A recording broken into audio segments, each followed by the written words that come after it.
Our story begins in the heart of West Africa, in the lands of the Ashanti people of Ghana.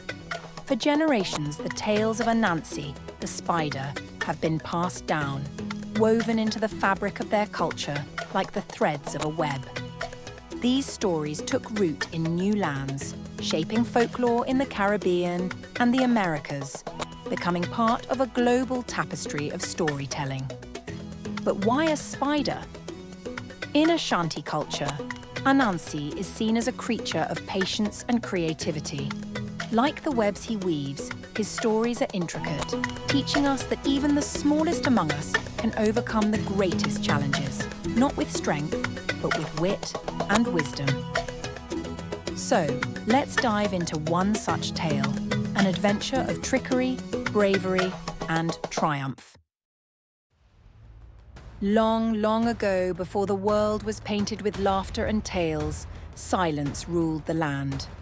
There were no stories, no fables, no adventures whispered by firelight.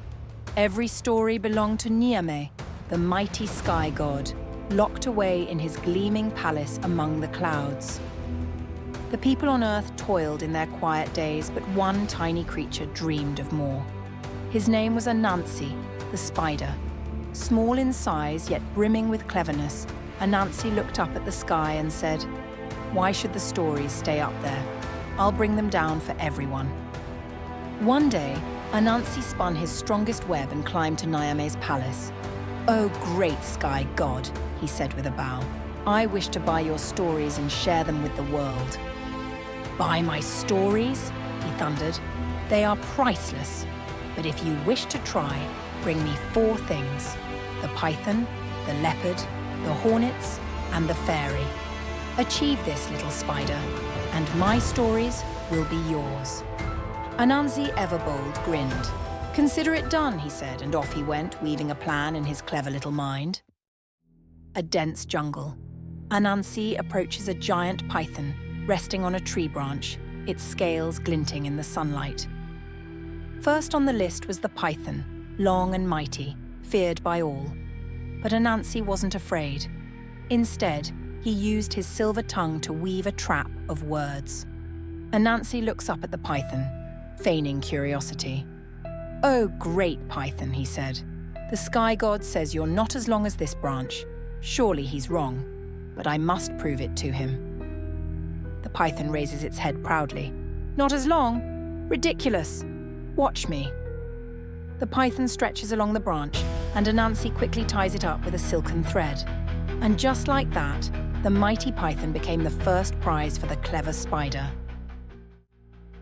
Next came the leopard, swift and fierce, its golden coat spotted with shadows. But even the fastest creature can't outrun a clever trap. "What's this?" roared the leopard, thrashing in the pit.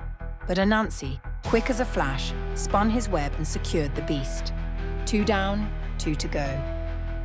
The hornets, buzzing and sharp, they were next, but Anansi knew their weakness, fear of the rain. Anansi sprinkles water over the hornet's nest, shouting, "Oh no! A storm is coming! Quick, hide in my gourd before you're washed away." The hornets swarm into the gourd, and Anansi swiftly corks it shut. And so, the third challenge was conquered with a sprinkle and a spin. Finally, Anansi turned to the fairy, the most elusive of them all.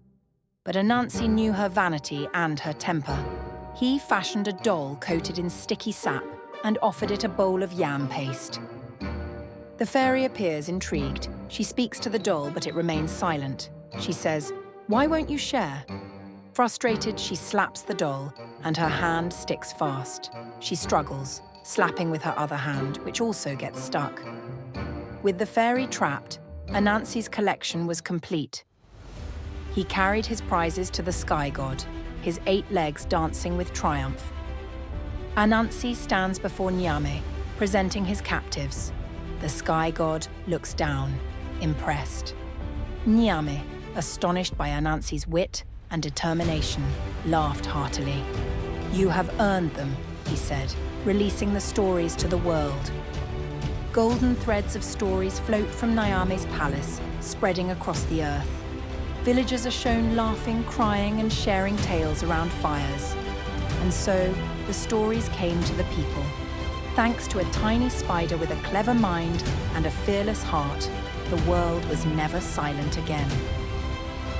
If this story made you smile, don't forget to like, share, and subscribe for more tales of wit and wonder. Until next time, may your days be filled with laughter and cleverness, just like Anansi's.